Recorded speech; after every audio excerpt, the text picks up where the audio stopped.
आज हम बात करेंगे गंडमूल नक्षत्र में से पहला नक्षत्र अश्वनी नक्षत्र के बारे में।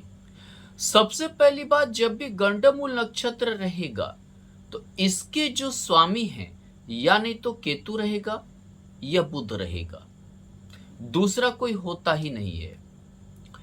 या नहीं तो ये शुरुआत में 0 डिग्री से लेकर 13 डिग्री 20 मिनट रहेंगे, या ये हमेशा जिस राशि में रहेंगे, जैसे अश्वलेषा नक्षत्र गंडमूल है, कर्क राशि में रहेंगे तो 16 डिग्री 40 मिनट से लेकर 30 डिग्री तक अंत। फिर दूसरा गंडमूल शुरू होगा वहां से, जैसे सिंह राशि में मखा नक्षत्र शुरू हो जाएगा 0 डिग्री से लेकर 13 डिग्री 20 मिनट तक। अब चलते हैं, हम बात करते अश्वनी नक्षत्र की। अगर आपका जन्म अश्वनी नक्षत्र में हुआ है, गंडमूल नक्षत्र में हुआ है, प्रैक्टिकली मैंने पाया है कि आप अपने जीवन का हमेशा शुरुआत ही करते रहेंगे, अंत होगा ही नहीं। यानी हमेशा शुरुआत ही करते रहेंगे। जैसे जब आपको लगेगा कि नहीं, आपको पिता की ज्यादा जरूरत है, तो या नहीं तो पिता की आर्थिक स्थिति खराब रहेगी या पिता का शारीरिक समस्या से ग्रसित रहेंगे, यानी मदद नहीं मिल पाएगा। जब आपको लगेगा कि नहीं, माता की ज्यादा जरूरत है, तो वहां पे माता की कंडीशन नहीं रहेगी। यानी कि आपको अपने से शुरुआत करके आगे बढ़ना है। अगर आप अपने से शुरुआत करके आगे बढ़ते रहेंगे तो आपको कोई समस्या नहीं तब आएगी, तब आप ज्यादा आगे बढ़ पाएंगे। हर नक्षत्र में 4 चरण होते हैं।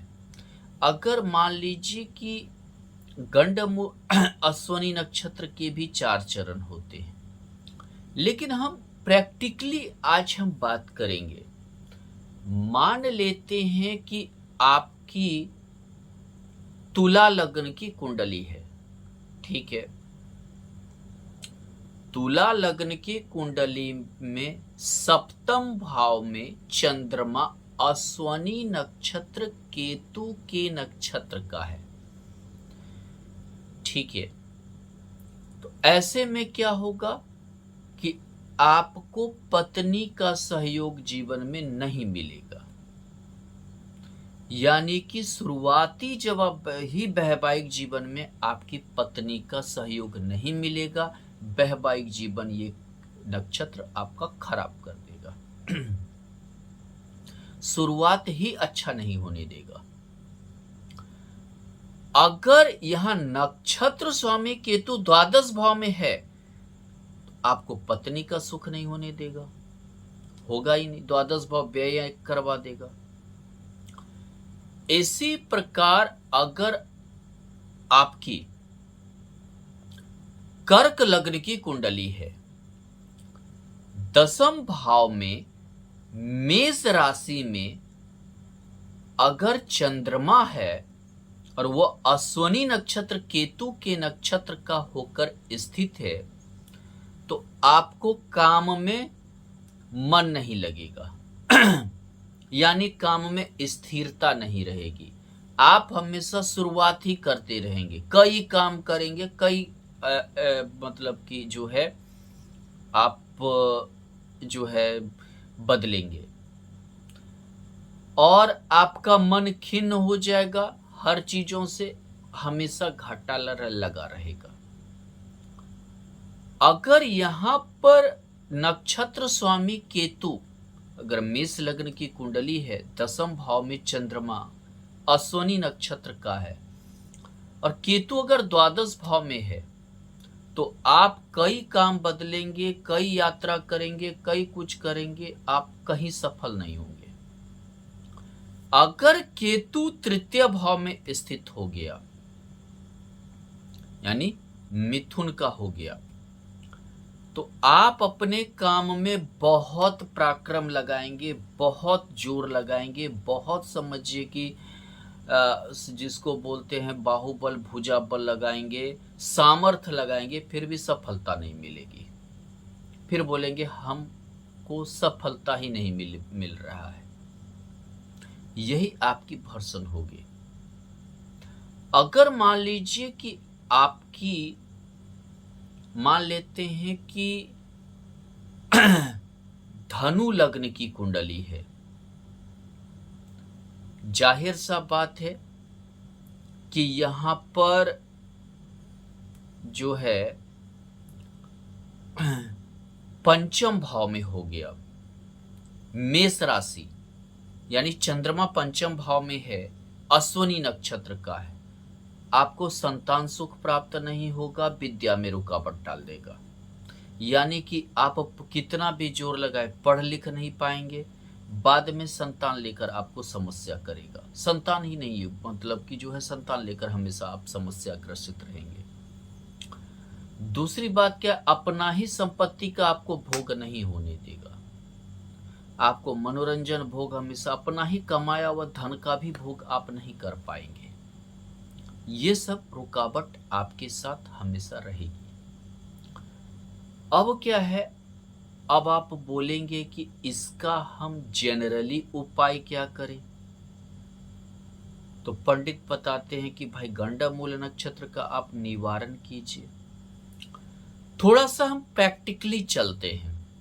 अगर मान लीजिए कि आपका जो मैंने उदाहरण दिया तुला लग्न की कुंडली है, सप्तम भाव में मेष का चंद्रमा है और नक्षत्र स्वामी नक्षत्र अश्विनी नक्षत्र केतु द्वादश में है, तो आप पत्नी पर रोक टोक ही मत कीजिए, रोक टोक करना छोड़ दीजिए।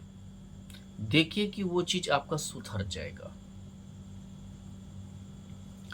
इसी प्रकार से अगर कर्क लग्न की कुंडली है, दसम भाव में चंद्रमा अश्विनी नक्षत्र का है मेष राशि में और केतु द्वादश भाव में है, तो आप ज्यादा दौड़ना भागना काम के पीछे छोड़ दीजिए, आपका वो चीज सुधरने लगेगा। आप जितना काम के पीछे भागेंगे, जितना दौड़ेंगे, वो चीज और बिगड़ता जाएगा। इसी प्रकार मैंने उदाहरण जो दिया था, आपका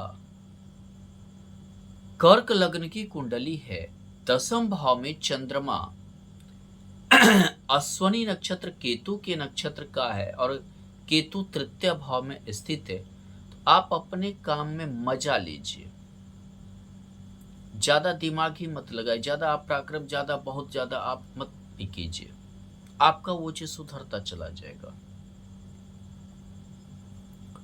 इसी प्रकार देखें, आपका धनु लग्न की कुंडली है, पंचम भाव में मेष राशि में अश्विनी नक्षत्र का अगर मान लीजिए कि चंद्रमा स्थित है, संतान आईएएस बनेगा, क्या बनेगा नहीं बनेगा, उस चीज से आप अपनी चिंता दूर कर लीजिए। वो चीज आपके दिमाग से जहां गया, यानी कि वो चीज आपका सुधरता चला जाएगा। दूसरी बात क्या मैंने बोला, पढ़ाई में रुकावट, यानी कि आप पढ़ाई के प्रति बहुत ज्यादा नहीं, जैसा पढ़ाई चल रहा है चलते जाने दीजिए, आगे जाके आपका मामला सुधर जाएगा। यानी हमेशा उस चीज को छोड़कर आपको बढ़ना है, आपकी समस्या समाप्त होते चली जाएगी। धन्यवाद।